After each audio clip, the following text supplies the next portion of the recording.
Olá e bem-vindos a mais um episódio do podcast Negócios Sem Trela, um podcast onde falamos sobre como ir do zero ao lucro sem qualquer tipo de investimento externo. O meu nome é Tiago, tenho uma empresa totalmente bootstrapped, juntamente com o meu cofundador João, e neste podcast eu falo um pouco sobre este tipo de empreendedorismo e, se forem ver os episódios anteriores, falamos desde como pensar na ideia, como lançar, como criar o produto, como fazer marketing. Eu tento tocar um bocadinho nestes tópicos todos, mas o episódio de hoje é um bocadinho diferente. Vamos fazer um react. Nunca tinha feito este react, ou um react, mas acho que faz sentido para esta entrevista. Vamos fazer um react da entrevista entre o Miguel Milhões, no podcast dele, e o Peter Levels. Para quem não conhece o Peter Levels, é quase como o guru, tal como Miguel Milhões chama o guru, Peter Levels é o guru do indie hacking. Ele já começou a fazer isto há bastante tempo, ele tem neste momento 38 anos, mas já se calhar, certamente há mais de 15 anos já faz isto. E é, se calhar, o primeiro empreendedor bootstrapped, pelo menos desconhecido, a ter muito sucesso com os seus produtos e projetos, solo. Ele não tem nenhum cofundador, trabalha com muito poucas pessoas, é tudo automatizado, e o seu primeiro grande projeto foi o Nomad List, que era para uma comunidade para nómadas digitais, e entretanto já fez muitos projetos com AI, sendo um deles o Photo AI, que é um projeto que lhe permite, basicamente fazem o upload das vossas imagens e conseguem gerar fotos tipo passe e tudo mais. E ele já vive em Portugal, ou seja, ele vive em Portugal, o Peter Levels. Ele é holandês, já viveu em 40 países diferentes, como era nómada digital, ou ainda é, viveu em vários continentes, por isso tem uma grande experiência de vida, e decidiu escolher Portugal como a sua base. E ele no seu Twitter, ele tem uma grande presença no Twitter, no X, às vezes é um bocado crítico relativamente a Portugal, e eu acho que vem de um local ou com um consentimento de crítica construtiva, mas às vezes os portugueses que o seguem não gostam muito. E acho que esta entrevista vai ser interessante porque às vezes o Mike Millions aqui também é um pouco controverso. Por isso vamos aqui fazer um react, vamos ouvir só as partes que eu acho mais interessantes e fazer aqui um pouco de comentário. Escolhi aqui uma t-shirt da seleção portuguesa, que acho que enquadra bem. É a t-shirt que eu gosto muito, da azulinha, com os azulejos. E vamos então começar. Nos primeiros minutos é uma introdução ao Levels, em que ele fala, eu vou passar esta parte à frente, mas ele basicamente fala de si, fala da sua vida nómada, um pouco desta introdução que eu vos fiz. Se vocês não conhecem o Peter Levels, recomendo ouvirem esta parte inicial. Acho que é muito interessante porque ele realmente tem uma vida diferente e bastante inspirador. E vamos já começar aqui a chegar à parte em que ele começa a falar de Portugal.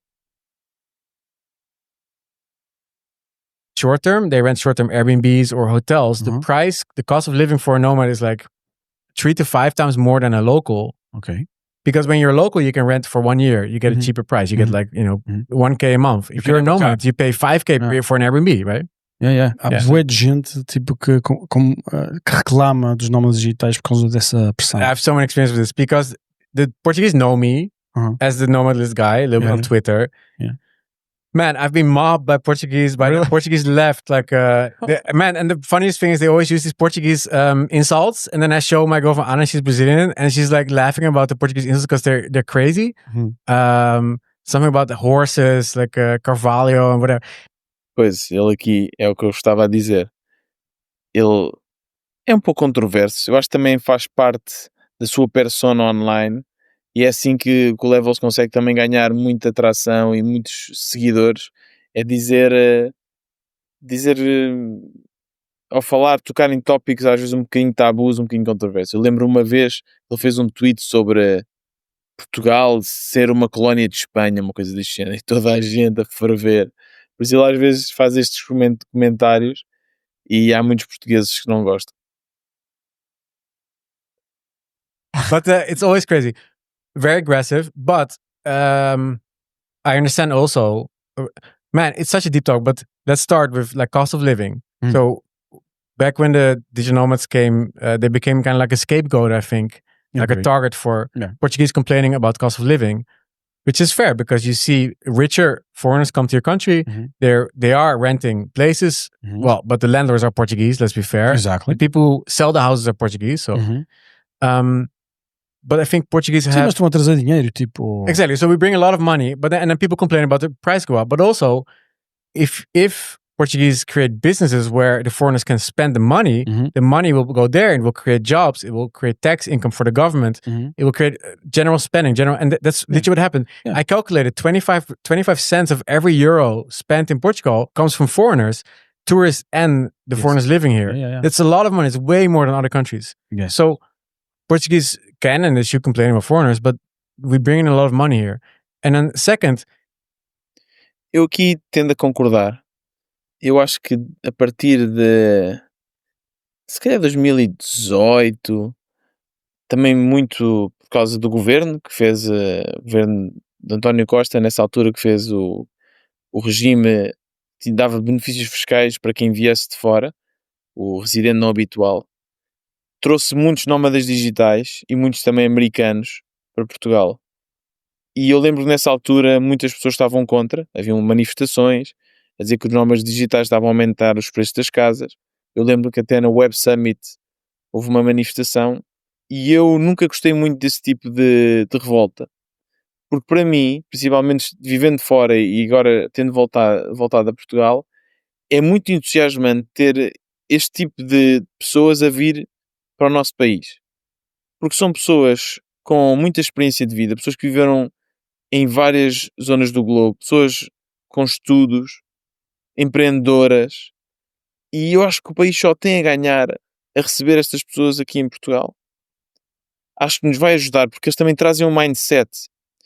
Eu sinto muito que o mindset aqui em Portugal, principalmente das pessoas que nunca saíram, é um pouco limitado à cultura e às pessoas que estão à nossa volta. E às vezes ir para fora e voltar ajuda um bocadinho a mudar a perspectiva e saber o que há lá fora e que nós realmente merecemos mais. Por isso, eu fiquei e fico muito contente ao ver pessoas a virem para Portugal e fiquei um bocadinho triste ao ver que estavam a ser rejeitados. Agora, eu não estou a dizer, claro, que não foram os nómadas digitais a aumentar os preços da casa. Ou seja, também deve ter contribuído. Não foi só isso. Acho que o Covid, com as guerras, houve um grande aumento dos custos dos materiais que fizeram aumentar os preços, mas a solução não deveria ser não os permitir entrar. A solução devia ser resolver este problema, nomeadamente com mais construção. Por isso, eu lembro que nessa altura, agora já não se fala tanto disso, mas fiquei um pouco triste e se calhar desencorajámos um bocadinho a entrada de malta que acho que ia beneficiar muito o nosso país. There are finding us like now, because now the government stopped the digital nomad programs, the NHR stuff, right? And now the Bangladeshi and the Nepalese and the Indians are the scapegoat. You know? And to be honest, and this is very controversial because I know how people feel, but the Bangladesh, Indians, Nepal, like there's a lot of problems there, but they work really, really hard. In my experience, the Uber drivers that I was in, they work really, really hard. They do the job better than the Portuguese Uber drivers. Aqui está, mais uma daqueles questões um pouco controversas do Levels, quando ele diz isso, e muitos portugueses dizem que depois ficam chateados. Que trabalham muito, eu tendo a concordar, tenho muitos amigos indianos, nepaleses e são brilhantes, trabalham bastante e mesmo, ou seja, independentemente dos estudos que tiveram, acho que têm essa mentalidade de trabalhar e acho que contribuem bastante para o país. E é verdade o que ele também diz. Antes eram os nómadas digitais os culpados e depois houve agora os culpados são os indianos e os nepaleses que vêm para Portugal. É uma opinião que eu também não concordo. Aqui estou alinhado com o Levels.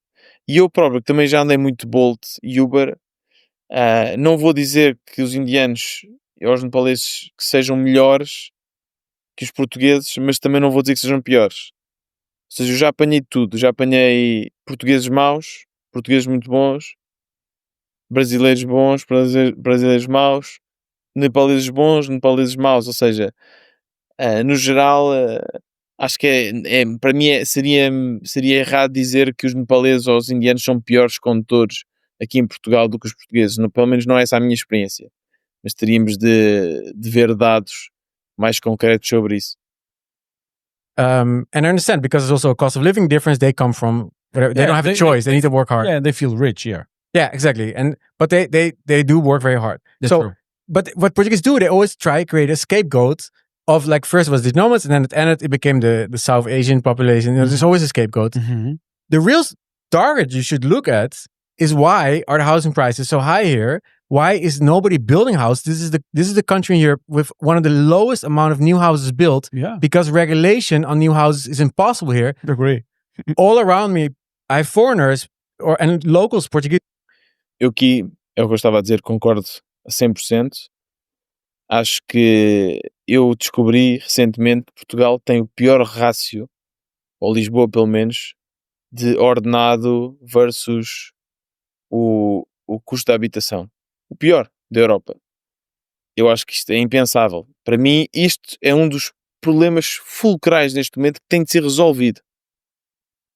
E entristece-me um pouco, estamos todos a focar na imigração. Acho que não é de todo, não deveria ser toda a prioridade máxima. Não estou a dizer que não hajam coisas que tenham de ser melhoradas, e acho que sim, mas para mim a grande prioridade é as pessoas, os jovens, não terem a capacidade de ter uma casa. E uma casa para mim é um bem essencial. E concordo também, mais uma vez, devíamos, o foco número 1 devia ser como conseguimos construir mais. E se realmente, eu já ouvi de várias fontes que a burocracia é um fator limitante, que as pessoas, os construtores querem construir mais, só depois ficam presos em burocracia, em listas de espera, e isto desencoraja também muitas pessoas a construir e torna todo o processo lento. E neste momento nós precisamos de celeridade, temos de ser o mais rápidos possível. Por isso, para mim era esta a solução. Para mim, se Portugal tivesse preparado, porque realmente agora construir vai demorar um pouco, não é? E se calhar aqui vamos ter de tomar algumas medidas, aliás, na Holanda já também são tomadas, e na Alemanha, em Berlim nomeadamente, de controle de rendas, mas isto é uma solução muito temporária. O que tem que ser feito é construir mais. E para isso, para mim era o ideal, ou seja, os nómadas digitais vinham, as pessoas vinham para o nosso país e nós estávamos prontos, com habitação, que davam dignidade a toda a gente e que conseguimos receber toda esta malta que quer trabalhar, todos estes cérebros, toda esta experiência, e isto ia ajudar muito o país. Por isso, aqui também tendo a concordar que o fator limitante acaba por ser a construção. Agora, também tenho que dizer uma coisa. Há muitos investidores que vieram para Portugal investir em habitação como uma forma de pôr a render o seu dinheiro. Eu acho isso errado. Porquê? Porque para mim a habitação é quase como água, é como oxigênio, faz parte do básico necessário para se viver. Ou seja, não deve ser um investimento, não faz sentido que pessoas estejam a ganhar 18%, 20%, mais até que ETFs, com a habitação, quando há pessoas a sofrer com isso, pessoas que não têm dinheiro para uma casa e que estão a viver debaixo da ponte. Isso não faz sentido nenhum. E às vezes são até investidores que compram casas e as casas até ficam vazias. Funciona só como um investimento, só como vão comprar e sabem que passado 10 anos conseguem vender com um retorno enorme. Isto para mim não devia ser permitido. Is also trying to build houses, trying to build businesses, gyms. There's no land. The land for sale we cannot use for businesses. The approval time here for a new house build is something like 3 to 5 years sometimes in places. Construir uma casa demora. It's crazy here. Yeah. So, and this is the same about opening a business here. The bureaucracy, the red tape is insane here. The taxes are very high for business also. What you see is that Portuguese business and locals, generally, they don't pay tax. Everybody's trying to evade tax here, you know? Everybody's trying to fold the governor, you know, fuck the government. Yes. Everybody has tricks when they sell a house, you know, like we were looking tipo dar dinheiro. No. So I was looking for buying a house, and then the guy's like, "This house is 1 million," but or the real estate agent said that, and she said, "But the owner prefers it's 500,000, and then 500,000 you pay for the furniture." I'm like, "Why? The furniture is not worth 500,000." She's like, "Yeah." There's so many tricks here. The problem is, the Portuguese get angry. Isto também é muito verdade. É muito verdade. Eu também já falei sobre isso no podcast, que realmente há muito estas zonas cinzentas, e umas nem são zonas cinzentas, são o que nós chamamos o chique espiritismo, mas que acaba quase por ser uma corrupçãozinha como parte da nossa cultura, e nós sabemos que fazemos isto. Desde vem cá o canalizador a casa e não pede fatura, esta questão que ele está a falar, parece uma questão um pouco mais grave, não é? Que são 500 mil euros supostamente que seriam pagos sem impostos, que é uma soma bastante aveludada, mas isto acontece muito, e acontece muito nas empresas. Aliás, dizem que muitas das empresas não pagam IRC porque não apresentam lucros. Não apresentam lucros porque metem uma série de coisas em despesas que na verdade não são despesas do negócio, acabam por ser despesas pessoais. E esta zona cinzenta que existe é uma zona que não faz sentido. Agora, e eu acho que eles também vão falar sobre isto, a pergunta é por causa dos impostos serem altos ou por causa da burocracia ser tão elevada? Eu acho que é mais por causa da burocracia, sinceramente. Os impostos são muito complexos e às vezes, até para mim, é difícil perceber se os impostos são altos ou não, porque são difíceis de calcular. Existe uma série de pequenas coisas que nós podemos fazer, e dou-vos um exemplo. Uma da forma que nós temos para nos pagar, para além do salário na nossa empresa, é também a distribuição de lucro. Sobre a distribuição de lucros, vocês pagam 28%. Ou seja, tem o IRC, que é 21%, e depois a distribuição de lucros são 28%. Somado, está quase 50%. Mas não é bem assim. Porque se forem uma pequena ou média empresa, o IRC baixa para 14% nos primeiros 50 mil euros. E se tiver no estatuto de startup, baixa ainda mais. Depois, podem fazer o englobamento dessa distribuição de lucros com o vosso IRS. O que corta bastante, em vez de pagarem os 28%, pagam bem menos. Ou seja, acaba por ser menos impostos. Só que tem que chegar lá. Tem que saber, ou o vosso contabilista tem que saber que é assim que se tem que fazer. E isto, principalmente para pessoas que venham de fora, é muito frustrante. Porque perde-se tempo. E eu perdi, com a minha empresa, semanas a tentar perceber isto, a falar com advogados, falar com os nossos contabilistas, o que é desnecessário, porque a nossa empresa, principalmente sendo bootstrapped, é uma empresa que nem gera assim tanto dinheiro, e não faz sentido nós estarmos a preocupar com isto. A única preocupação que nós devíamos ter neste momento é crescer a empresa, é fazer com que a empresa fosse maior. E realmente esta red tape que ele fala, eu acho que tem total razão. Esta complexidade burocrática não faz sentido nenhum. Temos que simplificar muito mais. E nem é tanto pelos impostos, é mesmo pela simplificação. Se nós fôssemos simplificar, se calhar as pessoas conseguiam pagar menos impostos, porque sabiam estes truquezinhos, ou não precisavam de fazer estes truquezinhos, e não precisavam também de esconder despesas pessoais em despesas da empresa. E acho que é aqui realmente um tópico interessante. Vamos aqui avançar para a parte em que ele fala dos impostos. A burocracia, porque a burocracia é custo. Yeah. Well, look, I'm solo, so most, like, for example, I need to do a lot of bookkeeping myself, for example, and I have a lot of customers. I have like 60,000 customers per year, payments. So imagine doing bookkeeping on that. Yeah. So it's difficult, but mas em relação a impostos, repara, tu tens, por exemplo, Singapura e Dubai. Dubai tipo, tem sempre um aspecto assim meio fishy, não é? Tipo... Yeah, and Singapore is not a tax haven. Like you pay No. 17% corporate tax. Yeah. I think in Portugal you pay state tax also. So you pay 20% or something corporate tax to federal, national, and then you pay another 10 to 15% state tax. So it's different. That makes it high. That makes it high in Europe. Yeah, it's high, yeah. But again, I think the most important is regulation. Make it easy to start. Eu acho que isto aqui é interessante. É um pouco também o que eu estava a dizer. Nós, quando estávamos a abrir a empresa, também explorámos hipóteses da Estónia, de Malta, de Dubai, Singapura, e vimos que realmente não compensava assim tanto. Principalmente para, mais uma vez, empresas pequenas. Calculo para empresas a faturar milhões e milhões, talvez compense. Mas aí já tens uma estrutura com advogados que pode ajudar a fazer esse setup todo. Para uma empresa pequena, acabam quase por pagar mais impostos, para não falar da chatice de ter uma empresa num outro país que não se controla, e depois uma pessoa está em Portugal, quer contribuir para os impostos em Portugal, não faz sentido estar a contribuir para os impostos em Singapura sem lá meter os pés. Por isso, mais uma vez, não é tanto por causa da questão dos impostos, é mais pela questão de não ser fácil abrir um negócio em termos burocráticos e temos de saber estas coisinhas todas e estes apoios que nos podemos candidatar e o tempo que se perde e a frustração que é. Isto é que para mim teria de ser cortado.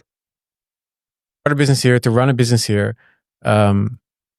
Look, there's too many details. I talked to cafe owners, like foreigners that open a cafe here, and this woman said, like, she was talking to her Portuguese bookkeeper, and she asked, like, why am I even what's the benefit of running a business here? And he's like, yeah, not really. Esta foi uma das razões principais para eu te convidar, que é, nós precisamos de ouvir de alguém que não é português, de alguém que tem muita experiência, que já teve em muitos países diferentes. Quais são os problemas? Porque é que isto não desenvolve? E tipo, porque é que nem os estrangeiros estão satisfeitos aqui a fazer negócios? Right? Well, so stupid. So they attracted all these foreigners to Portugal, and a lot of them have businesses, and a lot of them would love to move their business here too. But of course, you won't do that because it's too difficult here. You know? Yeah. Eu acho que aqui realmente tocamos num dos pontos fulcrais desta entrevista e que eu também concordo bastante, que é burocracia. Simplificar burocracia tanto para a construção de casas, como para a construção de negócios, como até para o pagamento dos impostos.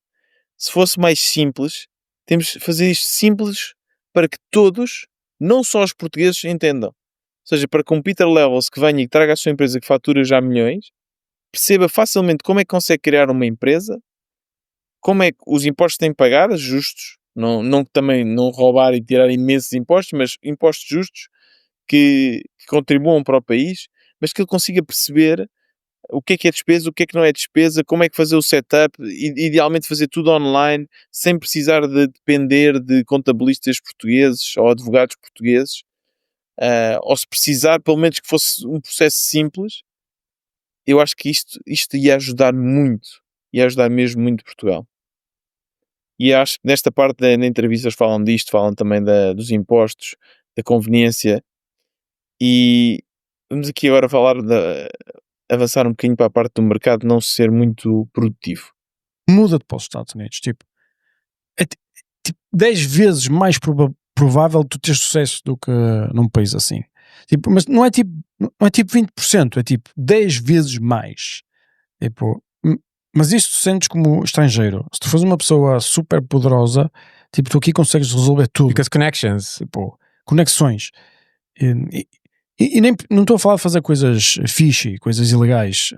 As pessoas parece que te querem ajudar. Esse é o problema do socialismo. O problema do socialismo é tu não tens escada. O pessoal que está no top tirou-te a escada. Yeah, it's like the owners of Continente, you know? Like I researched a little bit the supermarkets, like and Knowles and stuff. Yeah, it's like some families, I think. But muitas pessoas estão bem em Portugal e as pessoas não querem mudar coisas. Os políticos não querem mudar coisas. You see, I lived in South Korea, and there the chaebol. Isto aqui é muito interessante. Gostei desta analogia de que não há escada porque as pessoas ricas em Portugal tiraram a escada. Eu, mais uma vez, também tendo a concordar. Realmente, principalmente para pessoas que não sejam portuguesas, acho que é muito difícil. Portugal é um país bastante social, é um país em que precisamos uns dos outros para nos ajudarem uns aos outros, o que é normal até em países mais pobres. Por exemplo, a Índia também é um país extremamente social. A Holanda, a Alemanha já não. A pessoa sozinha consegue fazer grande parte das coisas seguindo os processos. Aqui, se queremos fazer coisas, eu conheço um amigo que me pode ajudar, que me pode pôr a falar com a pessoa certa. Ainda funciona muito assim aqui em Portugal. E a verdade também é essa, é que nós, quanto mais dinheiro temos, mais fácil é fazer dinheiro. E aqui em Portugal isso é muito exacerbado porque há muita parte da logística, da burocracia, das leis, que só alguém que perceba muito disso, que tenha o dinheiro para contratar os advogados certos e que tenha até conexões com as pessoas certas, é que consegue mexer esses cordelinhos. Ou seja, e aí concordo também, torna todo o processo de chegar lá, de chegar à riqueza, de contribuir bastante difícil. Não é impossível, não diria que é impossível, mas principalmente, mais uma vez, para pessoas de fora é muito complicado. E mesmo para pessoas de dentro, para os portugueses é muito complicado. The LG, Samsung are the big giant corporations. They are completely infiltrated into the government there. Like they run, like Samsung, they run the government. Mas eu não estou a falar das corporações estarem conectadas com o governo. Aqui, vamos, por exemplo, ver, nos Estados Unidos. Os Estados Unidos faz uma empresa. Tipo, tu tens que ser bué de rápido, tens que ser bué de eficaz, porque as coisas são fáceis de fazer lá e alguém vai comer o teu bolo. Não é? Aqui é extremamente complexo. Então depois de estabeleceres uma companhia grande, tipo, imagina como nós, tipo, tu até podem fazer mais regulação, tipo, ajuda a regulação às empresas grandes. You're good now. We are in heaven. So, nobody can compete with you. You're already there. As pessoas estão a tentar resolver um problema criando o mesmo problema. Para mim o problema essencial é mérito. Não existe escada. Tipo, eu não sei se vocês têm esse conceito. Tens esse conceito em inglês? É tipo, tu começas do zero e... Não. Isto também é muito interessante. Eu nunca estive nos Estados Unidos, quero muito ir, mas grande parte da cultura empreendedora vem dos Estados Unidos, das startups, e muitos dos clientes da nossa empresa, do Pod Squeeze, estão nos Estados Unidos. E realmente eu noto que há uma diferença em que as pessoas para já investem mais nos seus negócios, confiam mais em si, e essa parte que ele fala que nos Estados Unidos é muito mais rápido desenvolver negócios, eu gostava de sentir, não sei dizer, acredito que sim, mas realmente era interessante e gostava que houvesse esse espírito aqui em Portugal. Vamos avançar aqui um bocadinho mais para a parte que eles falam sobre a história de Portugal e o declínio. O podcast pode ser antes ou depois deste, que eles estão durante 30 ou 40 anos, conquistaram, porque eram, não eram mais inteligentes, tinham não é? Mais formação, mais educação, o sistema a funcionar. Yeah, but there was a big money component. Yeah, because you were very religious, Catholics. We cared more about money. We didn't care about religion. Vocês também eram poderosos e tinham dinheiro. We had the first public companies with stockholders. All we cared about was like the foundation of American society comes from New York, New Amsterdam, which is the Dutch. They want to make money. O pessoal fala isso do tamanho da economia, do tamanho do dinheiro, do capital e tudo. Isso também tem o seu papel. Mas o que este gajo, a conclusão que ele chega é que nota-se uma diferença muito grande no conhecimento dos próprios profissionais da cena naval. Tipo, os pilotos eram muito mais... Esta parte aqui não posso comentar porque já é uma parte da história que eu não conheço. Mas se calhar vamos avançar. I like it more in Brazil.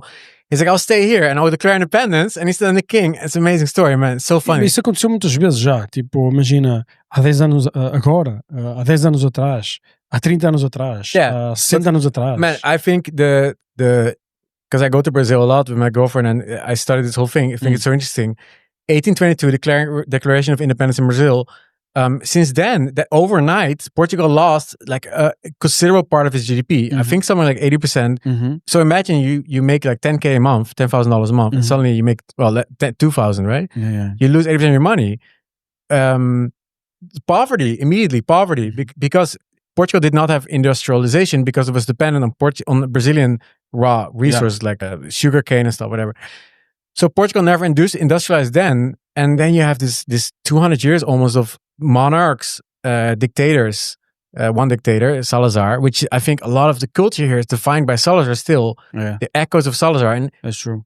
I think Salazar is horrible what he did to Portugal. He destroyed a culture. It's almost like Mao's cultural revolution. It's like Salazar's cultural revolution. He destroyed the culture. It's Eu não sei se destruiu, porque mesmo antes de Salazar aquilo estava tão mau, não é? Mas a questão é, a realidade atual é, imagina, as pessoas, os jovens vão embora, yes, tipo, as coisas são caras, yes, tipo, and they blame everybody but themselves. That's a number one Portuguese trait. mas they're very blaming. Eu quero saber isso. Esta cena em que tu culpas tudo menos a ti próprio é uma cena exclusivamente portuguesa? Yes, you thought it was worldwide. Yeah. No, look, of course, this is not a black and white thing, but I've lived all over the world, and there's no other country where, when you, for example, just on a micro level, when you pay for a service and something goes wrong, the person will say you used it wrong, or you did it wrong, or you, for example, I tried to pay a bill for the electricity for Eredas for changing the potencia of the house or something. Mm-hmm. So we paid a bill with Multibanco. They don't accept an IBAN, which is another. You need to talk about Multibanco. Is another problem. Mm-hmm. You pay with Multibanco, and the number doesn't exist. It cannot pay. So I called them and I said, "Yeah, you need to wait 48 hours. You're paying too." She said, "You're paying too fast." It's like this kind of blame. It's like, which country? You're paying too fast. Like, you usually get scolded, you don't pay fast enough. These kind of things. But a lot of things here, I've had so many times where they blame you. It's almost like I feel there's like a loss of control. Eu acho que nunca senti isso. Eu acho que é por ser português, por estar inserido. It's never their fault, it's always your fault. Eu aqui, eles aqui falaram de várias coisas. Inicialmente estavam a falar da parte que houve um declínio de Portugal depois do descobrimento do Brasil e quando houve a independência do Brasil. Mais uma vez, é uma parte que eu não sei, não tenho dados suficientes para dar uma opinião. Mas aqui a questão do atendimento ao cliente, eu concordo também 100%. Tantas experiências tão frustrantes, tanto no privado como no público. Atenção, isto não é só no público, também nas finanças, tudo mais. Informações erradas, situações em que o sistema está em baixo durante uma semana, que eu não percebo como é que isto sequer é possível. E depois também no privado, situações em que eles não conseguem resolver. Agora, a verdade seja dita, não é só em Portugal. Nós temos, com a nossa empresa, sendo uma empresa digital, usamos serviços de todo o mundo e temos experiências horrendas, com, por exemplo, o GoDaddy, para os domínios, tive também experiências muito más. Por isso, eu não sei se é só em Portugal que existe mau customer support. Eu acho que também existe noutros locais. Se calhar em Portugal há mais aquela ideia de não queremos ser nós a culpa, então culpamos o outro, mas por acaso isso eu nem sinto muito. Eu acho que a questão, realmente há mau atendimento em Portugal, em certas situações, queremos resolver um assunto, estamos ao telefone durante imenso tempo, mas também há bom atendimento e eu acho que isto não é só uma coisa de Portugal, calculo que seja uma coisa globalizada, que acontece em vários sítios. As a customer, the customer is not king. The customer here is like, the customer is a problem for Portuguese businesses, essentially. It's kind of like, they pay the money, but it's kind of like they're the most annoying part of the business, is the customer, you know? I feel that with Portuguese business. Really. And I'm not a foreign, like a noob. I've been here for like 4 years now. I've dealt with a lot of different businesses. There's a general tendency here. I think the customer service here is not nice. Not like, I've called EDP. They just hang up on you. Or they put you on hold for hours. Like, so many things, man. I'm to see you, you know, and we say, can we sit near the window? And she said, no. That's for lunch. Because first she asked, what do you want to do? You want to go out to the restaurant for drinks? And I'm like, this is like this rule obsession. It's very strange, especially for a Latin country, you know, like Spanish, Latin is more like bending rules, you know? Like you bend rules for people. But it's like this obsession, this Salazar obsession with like, we need to follow the rules. You need to sit there in the shitty section of the restaurant while everything is empty on a Tuesday and there's not going to be anybody coming today. It's rainy. You know what I mean? Like this kind of things. It makes me pull out my hair. Like there's no logic to this, you know? Como é que resolvemos isto? tendo vivido na Alemanha, acho que se estão à procura de pessoas que não sejam flexíveis, principalmente no turismo, é lá, não é em Portugal. Não concordo nada com isto. Essa situação que ele próprio referiu de não lhe permitirem sentar onde queria, já me aconteceu na Alemanha várias vezes. Por isso, eu aqui não me consigo rever nisto. Eu acho que Portugal é bastante flexível, bastante tranquilo. Acho que as nossas regras aqui, aquela questão de não há regra sem exceção, acontece muito em Portugal. Não sei, se calhar acontece-lhe a ele como expat aqui em Portugal, mas pelo menos para mim nunca senti isso. Customers king, number one, end. Mas por que não estamos a dizer que o cliente é rei? Tem que haver uma razão. Because there's no opportunity to get rich here with a business generally, so why would you treat the customer well? If you treat the customer well in other countries, you get more business, you get more. Mas isto é engraçado, porque é uma experiência que eu não tenho. Eu acho que no geral somos bem tratados, como, mais uma vez, comparativamente com Holanda, países nórdicos, Holanda, Alemanha, mesmo na Letónia, na Lituânia, na República Checa, é muito pior o serviço. Nem tem nada a ver com Portugal, com os países do Sul. Não tem nada a ver. Essa questão do customer is king, se o customer não é king em Portugal, então não é king em lado nenhum. Ou seja, nos países nórdicos, na Europa, a minha experiência é que o customer não vale mesmo nada. E tive situações em que as pessoas foram mesmo rudes. Por isso, esta parte não consigo mesmo compreender. Mas também já ouvi de amigos meus expats que vivem cá a falar disto. Por isso, se calhar é uma questão de barreira de língua, de barreira cultural. Aqui em Portugal nós também temos muita questão do empregado de mal-humorado, mas que funciona quase com um tipo de humor. Acho que nós até se calhar nos revemos isto com pessoas da nossa família, que são pessoas quase mais velhas, têm o humor deles é um humor de estar mal-humorado. Não sei se conseguem perceber, mas isso acontece um bocadinho, e às vezes vêm os empregados e fazem aquelas piadas, umas piadas muito sérias, que as pessoas, principalmente de fora, não percebem e ficam chateadas. Já me aconteceu estar com amigos estrangeiros e vamos a um restaurante tipicamente português e eles, pá, que empregado mais mal educado. E eu sei que não, que é só assim, isto faz parte, é o humor, é quase a cultura do restaurante, daquela pessoa fazer assim, fazer umas piadas muito sérias. Se calhar é um bocadinho isto que ele está aqui a referir. Mas no geral acho que Portugal e os países, e Espanha, Itália, são 1000 anos de luz em termos de atendimento ao cliente comparativamente com os países nórdicos. Nem tem nada a ver. Vamos aqui avançar um bocadinho mais para as soluções regulatórias. I think all they do is they do the time thing. So if you get on a slightly different minute, it might be a different price. It's very dynamic. But yeah, I agree with you. I think so. I have empathy for these people. I think it's a structure problem with the economy.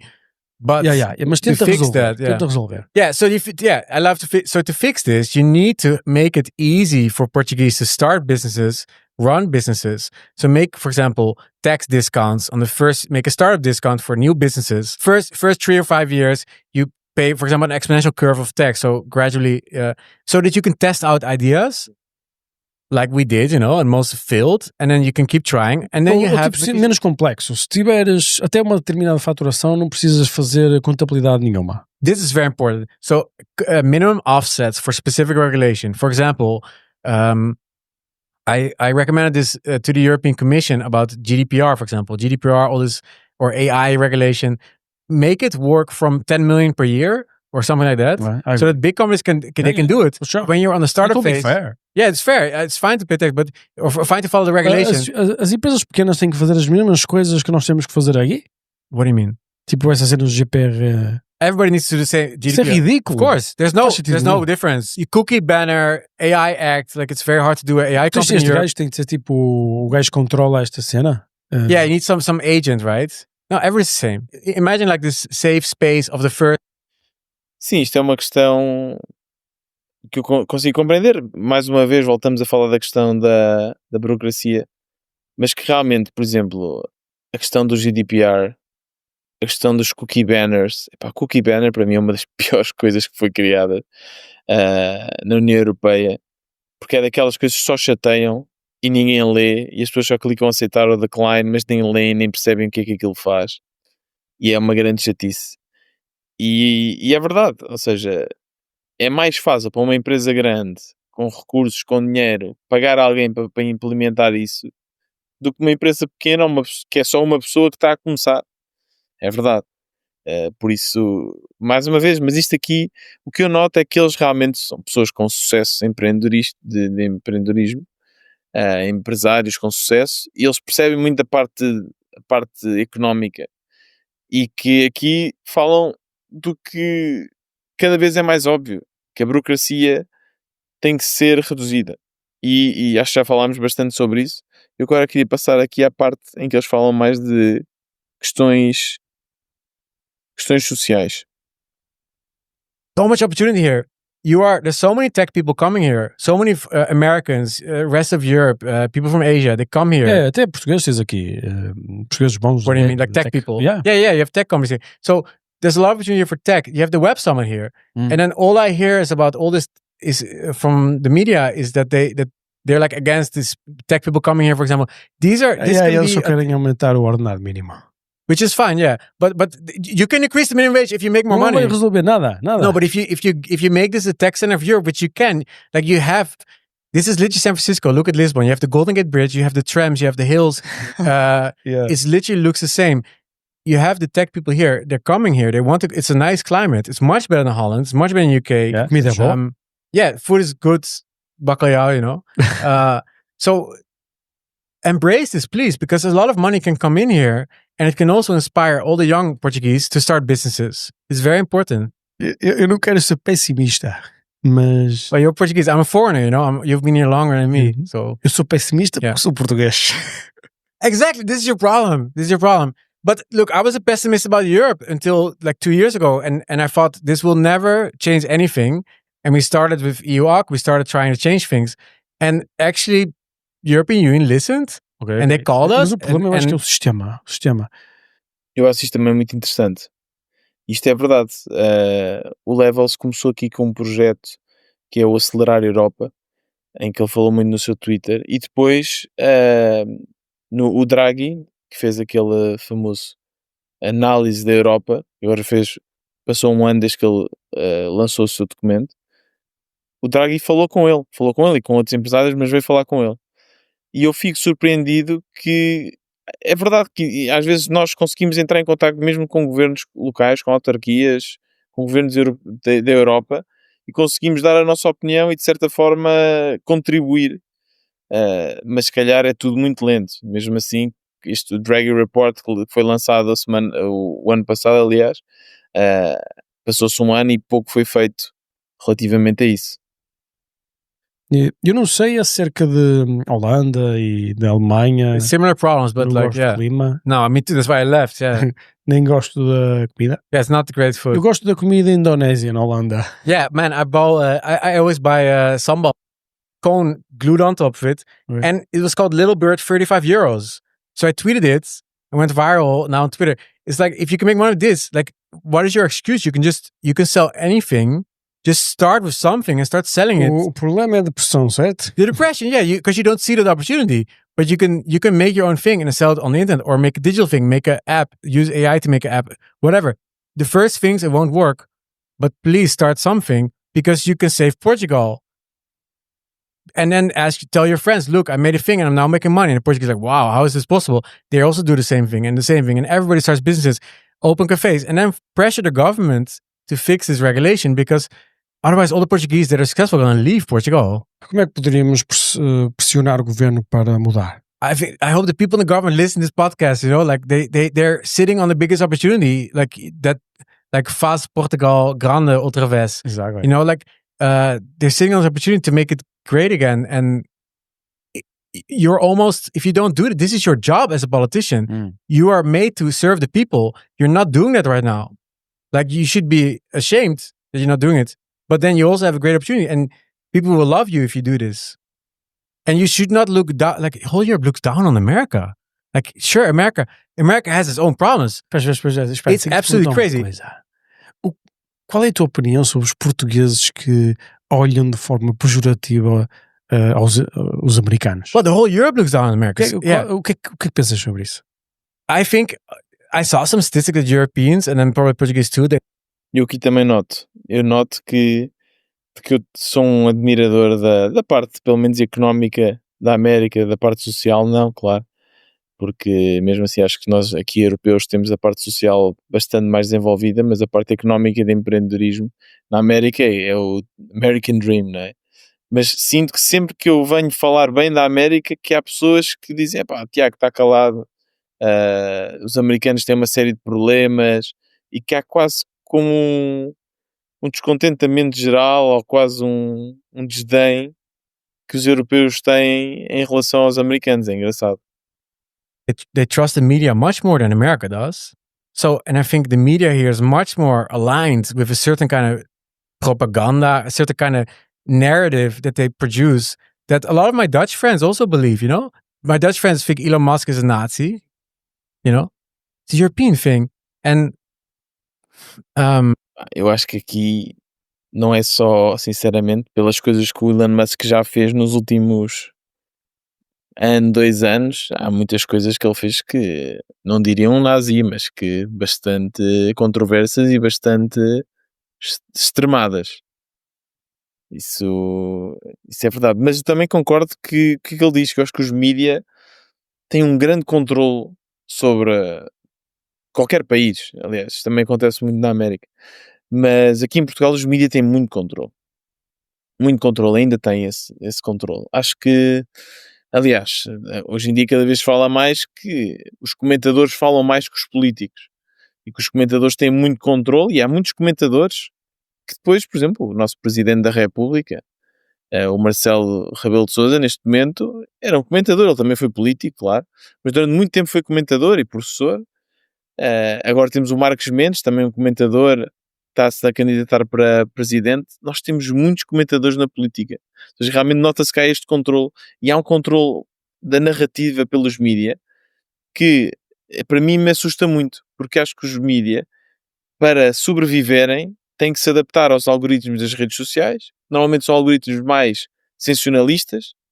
Começaram a aparecer canais mais sensacionalistas, nomeadamente a CMTV, a Now, e agora já se nota que as SIC Notícias, que a CNN também seguem o mesmo estilo para não ficarem para trás, porque infelizmente é assim que o cérebro humano funciona, e é por isso que o TikTok também funciona muito bem. É por isso que tem de ser coisas rápidas, tem de ser coisas que captem a atenção, sensacionalistas, e serem verdade ou serem totalmente verdadeiras não interessa. O que é muito triste, mas é verdade. Agora, não é só na Europa. Então, nos Estados Unidos é um exemplo perfeito, em que grande parte do que o Trump diz são inverdades, mas que quase que não interessa se são verdades ou não. Por isso, não sei se na América eles focam-se mais nas redes sociais e menos nos mídia, mas então se não é os mídia a controlar, são as redes sociais. Mas eu gostava que fossem mais os experts, ou pelo menos que os mídia remassem um pouco contra a maré nesse sentido, e que deixassem as pessoas falar dos assuntos importantes em vez só de mesmo com a questão do nosso governo, parece que está sempre tudo mal. O que eu também acho um pouco estranho, não é? Como é que pode estar sempre tudo mal? E é mesmo isto, em que eles referem nesta entrevista, que os portugueses gostam muito de se queixar, mas eles também estão, a maior parte, aliás, da conversa, estão-se a queixar. E nós entramos nesta bolha, esta bola de neve de toxicidade, que não é nada produtiva. E isso acontece muito para mim também por causa dos mídia, porque só falam das coisas más que estão a acontecer, das desgraças, dos erros que os políticos fazem, e fala-se pouco das coisas boas que foram feitas. E custa-me acreditar que não foram feitas nenhumas, e às vezes vamos ver e vamos falar e vamos ouvir outras entrevistas, outros podcasts, e vê-se que foi feito coisas, que as coisas estão melhores. Em termos sociais, Portugal está muito melhor, não é? Quer dizer, nem se compara, não é? Desde o 25 de Abril houve uma melhoria gigante. Desde Salazar, aliás, houve uma melhoria gigante em termos sociais, em termos de direitos. Isso nem se compara. Socialmente acho que estamos muito bem. Economicamente é que eu acho que temos aqui bastante margem para desenvolver. Yeah. like I like Twitter, I like X because it's it leans probably a little bit more right, but it's also much more free speech, so you can see different kind of viewpoints. You know, I like it because of that, because it gives me I feel Dizer que o X é free speech, também não sei se concordo muito, principalmente agora que é controlado pelo Elon Musk. Há vários exemplos de contas e de questões que, não, a serem verdade, mostram que não é muito free speech, nomeadamente os tweets do Musk terem um alcance artificial maior do que outras contas, que foi algo que alegadamente aconteceu. a more neutral perspective on society in the world. But if you only read the what is it, Expresso or the Dutch NOS.nl, you know, you get a certain narrative. Like, se vês televisão é crazy. yeah, exactly, yeah. Eu às vezes estou a ver a televisão e digo, fogo, meu, esta pessoa não percebe nada da América, não conhece nada da América. Exactly. Ou estão a mentir sobre a América. They're lying, and man, there's a lot of things not good about America and even about problemas tu tens em todo lado. Yeah, exactly. But it's always like you say something good about America, like look at this, like how like all the tech companies are in America, and they make trillions, and then they answer, yeah, but they have homeless people. It's like, yeah, it's true. Both can be true. Não, tipo, imagina, a minha empregada de limpeza na América ganha mais dinheiro do que um deputado em Portugal. Your what? A minha your friend, tipo, empregada de limpeza. Yeah. Oh, you're the cleaner. Mais dinheiro nos Estados Unidos do que um deputado em Portugal. But it's a cope. We call it in English like a cope. Like you're trying to cope with this cognitive dissonance where there's a reality. Vamos passar, acho que esta parte já está toda falada, vamos passar um bocadinho mais à frente. Make the same business as everybody else. Exactly. And start selling something on the internet. It's easier to sell something digital than physical, as you know. But you can sell anything and then inspire your friends to do the same thing. And slowly you can create more entrepreneurship in Portugal. Mas mesmo assim precisamos mudar o sistema, certo? Yeah, because it's... Mas achas que, por exemplo, as pessoas deviam falar com os seus pais, os jovens falar com os seus pais e perguntar porque é que votam nos partidos que fazem os mesmos erros sempre? But I think, I don't believe in politics as much that a new party will go in and then change things. I think it's like, it's kind of like the deep state in America. It's so entrenched right now that nothing's going to change. I think nós precisamos do monarca, certo? Yeah, but I think what you need is big pressure. Portuguese need to know this. They don't even know why it's poor. And then they blame the foreigners, right? This is the problem. So teaching them that this is not the foreigner problem. Foreigners actually, they bring a lot of money here. The problem is the system and it can improve. Look at Argentina. Look at Malay. Look at a lot of places. Look at America now. A lot of things are improving too. So America é amazing. Yeah. Quando chega a América... Look at America. A lot of things are improving. Isto é algo interessante de se dizer. Eu olho para a América e vejo que as coisas estão a piorar, sinceramente. Isso é algo que eu não percebo. Eu concordo que há muitas coisas da economia da América que são muito boas. Eu não consigo compreender quem defende esta presidência do Trump. Eu não consigo compreender, e às vezes se calhar vejo o Levels a falar um pouco disto, a dizer que as coisas estão a melhorar. Para mim, a América está a cair completamente. A partir do momento que o presidente é uma pessoa que se baseia muito pouco na ciência, se baseia muito pouco na parte racional, que em termos sociais é zero, é praticamente nulo, e que há muitas coisas falsas que são feitas, coisas sem sentido que estão a ser feitas, uma corrupção também muito grande. Acho que há uma corrupção na América que nem existe aqui em Portugal, nem na Europa, não é? Imagina o que seria o Montenegro a comprar, como ele fez, a comprar um Tesla diretamente junto ao Elon Musk. Quer dizer, eles têm outras empresas que também são muito importantes. Fazer isto é uma coisa impensável aqui em Portugal. Acho que a América está a ir por um mau caminho. E em termos sociais e até mesmo em termos económicos, com as tarifas e com o que está a ser feito, expulsar os imigrantes, não consigo compreender essa parte.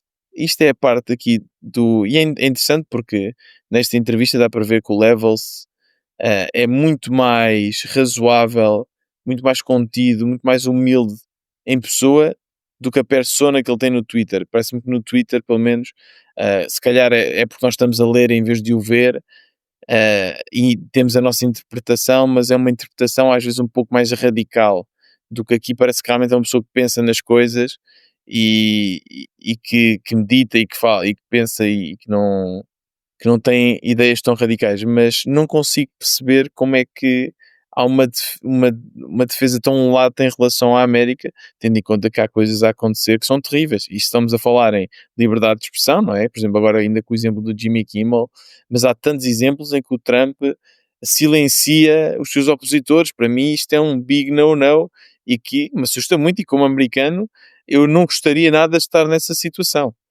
Acho que nesse aspecto estamos muito melhor aqui na Europa. Atenção. Vamos aqui avançar um bocadinho mais. Já estamos mesmo a chegar ao fim.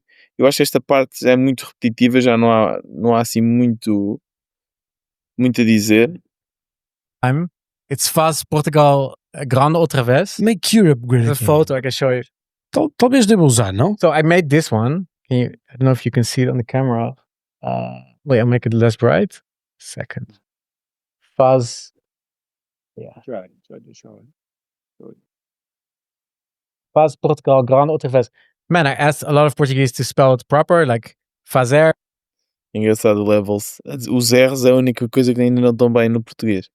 Se ele conseguir fazer bem, mas acho que são os R's muito de Dutch, não é?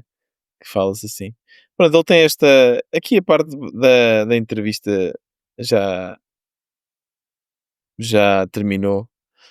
Eu gostei da entrevista. Acho que realmente, se existe algo a melhorar em Portugal, ou se existe, não, existe algo a melhorar em Portugal, e é a parte económica.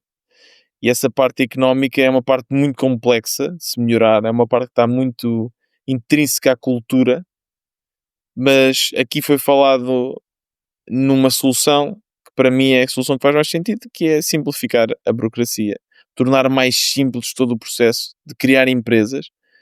E eu, ainda numa entrevista que fiz há pouco tempo com um americano, no meu outro podcast, o Indie Founder, eu perguntei-lhe, porque ele tinha vivido também em França, e eu perguntei-lhe qual era a diferença entre os americanos e os europeus.